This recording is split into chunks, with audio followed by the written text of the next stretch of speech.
All right, let's get back to Scotty for the latest on this bitter cold. The snow's over, but now we are going to be stuck in these low temperatures, below zero wind chills. And Scott was saying, going to break, that we're got to get ready for cooler temperatures. Cooler than this, Scott. Yeah, I mean, right now, at least we're in the double digits right now. I mean, Yeah, that's going to be something we wish for. Yeah, tomorrow morning, some of us might be, it's going to feel like it's in the double digits below zero. Okay, tomorrow morning. I mean, that's the real deal here. All right, we're looking at it, Lambert. Obviously, the air traffic system across our country has had some substantial issues in the last 24 hours because this storm literally is stretching.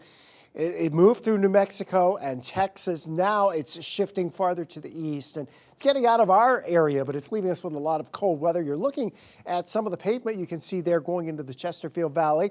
You look over here in O'Fallon, Illinois, that exit ramp off I-64. Don't see as much pavement there, but we are starting to see at least some pavement here and there.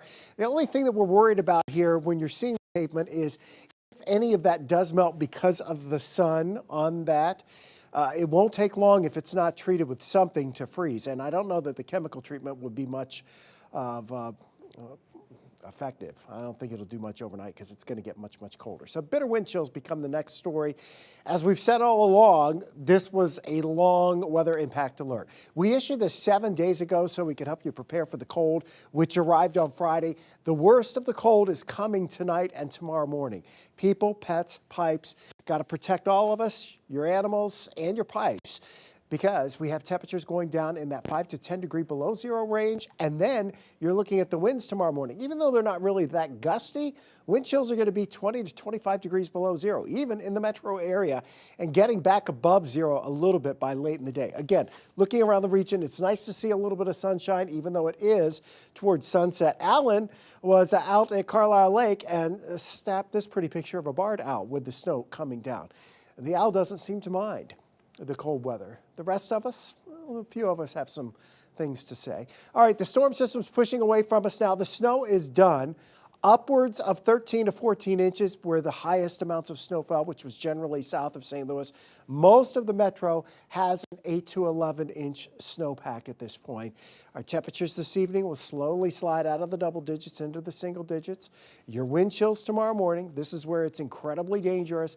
Feeling like 23 degrees below zero in Edwardsville, 20 below in Wildwood, 17 below in Arnold. Those are significant numbers. The extreme cold warning now in effect for the overnight hours tonight into tomorrow for much of our area for those dangerously cold wind chills, and the actual temperatures dropping close to about 5 to 8 degrees below zero. So let your faucets drip, especially if they're along the outer walls of your house. You can open the cabinet doors under the sink to let some of that heat in, and make sure your cats and dogs are coming inside with you as well. They want to stay in the warmer temperatures. We're down into the single digits below zero tonight. Tomorrow, it's a reasonably bright day, but awfully cold start. And then we'll be back into the 20s for highs Tuesday and Wednesday, but only teens by Thursday and Friday. There may be some more weather impact alerts later this week for the bitter cold air.